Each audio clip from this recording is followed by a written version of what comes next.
Presenting under the bed. इस कहानी की शुरुआत में एमिलिया को दिखाया जाता है जो एडिलेड में अपने 6 साल के बेटे के साथ रहती है। वो अपने बेटे से बहुत ज्यादा प्यार नहीं करती क्योंकि आज से 6 साल पहले जब उसे लेबर पेन शुरू हुए थे और उसका हस्बैंड कार में उसे हॉस्पिटल ले जा रहा था, तभी इनकी कार का एक्सीडेंट हो गया जिसमें उसके हस्बैंड की मृत्यु हो गई। उसी दिन उसका बेटा सैम्यूल पैदा हुआ। वो कभी अपने बेटे का कोई बर्थडे नहीं मनाती क्योंकि उसके बर्थडे का दिन उसे हमेशा उसी एक्सीडेंट की याद दिलाता है। सैम्यूल 6 साल का है और बहुत शरारती है, लेकिन सैम्यूल को बहुत डर लगता है क्योंकि उसे लगता है कि उसके आसपास कोई मॉन्स्टर है। इसीलिए हर रात को सोने से पहले वो अपने बेड के नीचे चेक करता है, साथ ही घर के सभी एल्मीराज को भी। हालांकि एमिलिया को उसकी ये सभी बातें बचकानी लगती है, लेकिन सैम्यूल को पूरा विश्वास है कि उसके आसपास कोई मॉन्स्टर है। इसीलिए वो बहुत सारे हथियार बनाता है ताकि वो मॉन्स्टर से लड़ सके।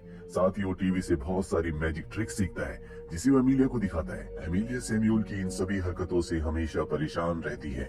एक दिन एमिलिया जब काम पर होती है तभी उसे सैम्यूल के स्कूल से फोन आता है और जब वो स्कूल पहुंचती है तो प्रिंसिपल उसे बताता है कि बहुत सारे वेपन्स यानी कि अजीब अजीब से हथियार अपने साथ लेकर आया है। ये वही छोटे छोटे हथियार है जो उसने मॉन्स्टर से लड़ने के लिए बनाए हैं। एमिलिया उसे बहुत डांटती है और उसका स्कूल छुड़वा देती है। अब रात को सोने से पहले सैम्यूल अपनी मॉम एमिलिया से कहता है कि आप मुझे एक कहानी पढ़कर सुनाएं, जिसके लिए वो उसे एक बुक देता है जिसका नाम होता है बाबाडूक। ये एक मॉन्स्टर की कहानी है जो कद में बहुत लंबा है, जिसके बहुत बड़े बड़े हाथ हैं। साथ ही उस सर पर एक हैट भी पहनता है।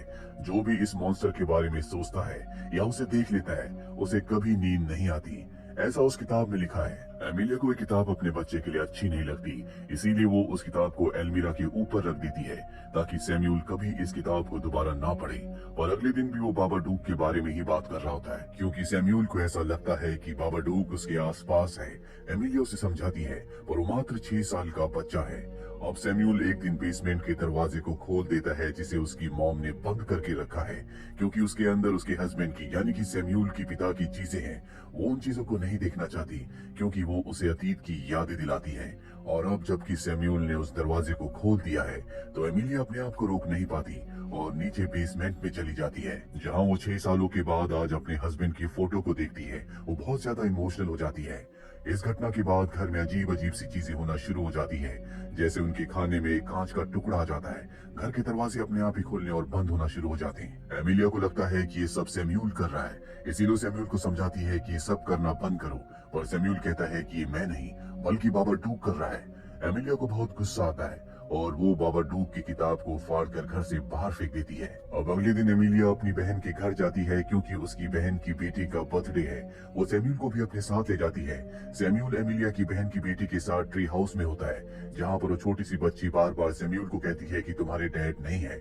इस बात पर सैम्यूल को गुस्सा आ जाता है। वो उसे ट्री हाउस से नीचे धक्का दे देता है जिससे उसकी नाक से खून निकलना शुरू हो जाता है। एमिलिया की बहन को बहुत गुस्सा आता है। वो एमिलिया को अपने घर से निकाल देती है। अब जब भी गाड़ी से अपने घर वापस आ रहे होते हैं तभी सैम्यूल चिल्लाना शुरू कर देता है। एमिलिया उसे समझाती है लेकिन वो उसकी बात नहीं सुनता और तभी उसे दौरा पड़ जाता है। एमिलिया उसे हॉस्पिटल लेकर आती है।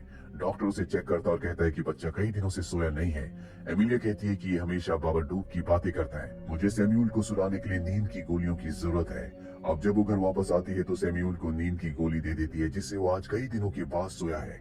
तभी डोरबेल बजती है और जब एमिलिया बाहर जाती है तो वहाँ पर कोई नहीं होता, पर जब उसकी नजर नीचे पड़ती है तो वहाँ पर बाबाडूक की किताब होती है। वो उस किताब को अंदर लाती है और जब वो किताब को खोलती है तो ये वही किताब होती है जिसे उसने फाड़ दिया था। किसी ने किताब के सभी पन्नों को वापस चिपका दिया था। साथ ही यहाँ पर किताब में ये भी लिखा होता है कि अगर एमिलिया बाबाडूक की मौजूदगी को नहीं मानेगी उतना ही बाबाडूक उसकी जिंदगी में परेशानियां खड़ी करेगा।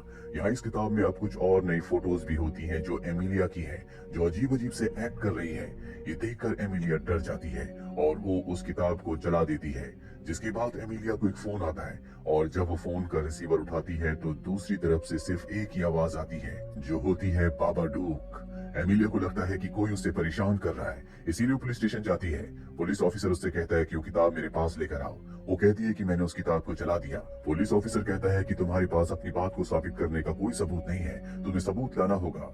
तभी एमिलिया की नजर जाती है वहाँ पर लटके कपड़ों पर जहाँ पर एक बड़ी हैट और एक कोट होता है और ये कपड़े हूबहू उसी तरह के होते हैं जिस तरह की किताब में बाबाडूक के थे। अब एमिलिया को भी बाबाडूक की बातों पर उसके होने पर विश्वास होने लगा है। उसने अपने आप को अकेला कर लिया है। बात बात पर वो सैमुअल को डांटती भी है और एक दिन जब वो फ्रिज के पीछे देखती है तो वहाँ पर एक छेद होता है जिसके अंदर से कीड़े बाहर आ रहे होते हैं, और अगले पल वो छेद अपने आप ही बंद हो जाता है। उसे कुछ नहीं पता कि उसके साथ क्या हो रहा है। साथ ही सैमुअल भी हमेशा डरा सहमा रहता है। वो तय करती है कि वो सैमुअल को लेकर बाहर जाएगी ताकि उसके रूटीन में कुछ चेंज आ सके। वो सैमुअल को आइसक्रीम खिलाने के लिए बाहर ले जाती है, पर जब वो गाड़ी से घर की तरफ वापस आ रही होती है तभी उसे ऐसा लगता है कि उसकी गाड़ी में बाबाडूक है। वो बहुत ज्यादा डर जाती है जिससे उसकी कार का एक्सीडेंट हो जाता है। और इन दोनों की किस्मत अच्छी होती है कि इन्हें कुछ नहीं होता।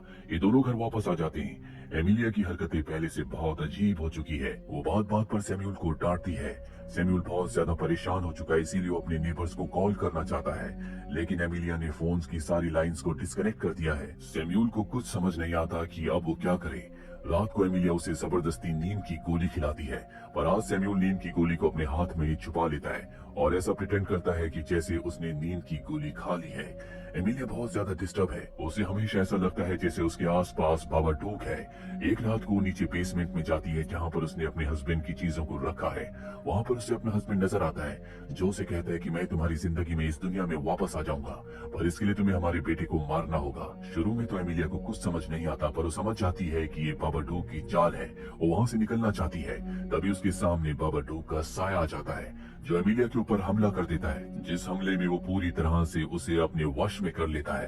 अब जैसा बाबाडूक चाहेगा एमिलिया वैसे ही करेगी। वो सबसे पहले अपने डॉग के पास जाती है, उसे मार देती है और उसका अगला शिकार उसका बेटा सैमुअल है। सैमुअल ऊपर सीढ़ियों से उसे ऐसा करता देख लेता है, क्योंकि आज उसने नींद की गोली नहीं खाई, वो उठा हुआ है। वो भागकर अपने कमरे में चला जाता है, पर एमिलिया जबरदस्ती उसके कमरे को खोलकर अंदर आ जाती है। सैमुअल उसके सामने है और उसके पास वो हथियार हैं जो उसने बाबाडूक का सामना करने के लिए बनाए हैं। उन हथियारों से वो अपनी मॉम के ऊपर हमला करता है, क्योंकि उसे पता है कि ये उसकी मॉम नहीं है बल्कि ये बाबाडूक है जिसने उसकी मॉम के शरीर में अपना कब्जा कर रखा है। अब वो अपनी मॉम को जख्मी करके नीचे बेसमेंट में आ जाता है, और जब एमिलिया नीचे आ रही होती है तो सैमुअल ने पहले से एक रस्सी बांध दी होती है जिससे एमिलिया के पैर लड़खड़ा जाते हैं और वो आगे गिर जाती है। इसके बाद सैमुअल पीछे से उस पर हमला करता है जिससे एमिलिया गिरकर बेहोश हो जाती है, और जब उसे होश आता है तो वो देखती है कि सैमुअल ने उसे रस्सियों से बांधा है। सैमुअल उसके पास आता और कहता है कि मॉम, ये बाबाडूक है जो तुमसे सब कुछ करवा रहा है, लेकिन अब भी वो बाबाडूक के वश में है, इसीलिए सैमुअल को पकड़कर ऊपर उठा लेती है और सैमुअल बड़े प्यार से उसे मॉम कहता है, जिससे वो अपने होश में आना शुरू हो जाती है। उसके मुंह से काले रंग का लिक्विड निकलता है, जिसके बाद वो पूरी तरह से बाबाडूक के चुंगल से आजाद हो जाती है। वो अपने होश में आ चुकी है। वो अपने बेटे को लेकर कमरे में जा रही होती है, तभी सैमुअल कहता है, मॉम, बाबाडूक से ना कोई भाग सकता है और ना ही कोई बच सकता है। तभी बाबाडूक की एक शक्ति सैमुअल को ऊपर खींच लेती है। एमिलिया अपने बच्चे को बचाने के लिए ऊपर जाती है और उसे पकड़ लेती है, लेकिन तभी उसके सामने उसका हस्बैंड आता है और एमिलिया को पता है कि ये उसका हस्बैंड नहीं है, ये बाबाडूक है। इसीलिए वो चिल्लाकर कहती है कि ये मेरा घर है, तुम यहाँ से चले जाओ। जिसके बाद बेसमेंट का दरवाजा बंद हो जाता है, यानी कि बाबाडूक ने अपने आप को बेसमेंट के अंदर बंद कर लिया है। इसके बाद सब कुछ नॉर्मल हो जाता है। हमें दिखाया जाता है कि एमिलिया और सैमुअल के रिश्ते अब पहले से बेहतर हो चुके हैं। एमिलिया सैमुअल को बहुत प्यार करती है, जो भी वो उसे जादू की ट्रिक्स दिखाता है उसमें वो इंटरेस्ट लेती है, पर एमिलिया को यह भी पता है कि उसके घर के बेसमेंट में बाबाडूक है। इसीलिए एक दिन वो एक बोल में कुछ अर्थवॉर्म लेकर नीचे बेसमेंट में जाती है और उस बोल को नीचे रख देती है। तभी बाबाडूक उसके ऊपर हमला करता है, लेकिन एमिलिया अपने आप को संभाल लेती है। जिसके बाद बाबाडूक उस अर्थवॉर्म के बोल को लेकर एक कोने में चला जाता है। अब एमिलिया घर से बाहर आती है। आज उसके बेटे सैमुअल का बर्थडे है और आज 6 सालों के बाद पहली बार वो सैमुअल के बर्थडे को सेलिब्रेट कर रही है। साथ ही वो अपने हस्बैंड के बारे में अब नॉर्मली बात भी करती है, जैसा कि वो पहले नहीं किया करती थी, जिसका मतलब ये है कि वो अपनी अतीत की बुरी यादों से पूरी तरह से उभर चुकी है। दरअसल बाबाडूक कोई मॉन्स्टर नहीं था, बल्कि एमिलिया के अंदर पल रहा उसका दुख उसकी पति की यादें थी, जिन यादों को उसने हमेशा के लिए बेसमेंट के अंदर दफन कर दिया था, क्योंकि वो ये एक्सेप्ट नहीं करना चाहती थी कि उसका हस्बैंड, उसका पति हमेशा के लिए उसे छोड़कर इस दुनिया से चला गया है।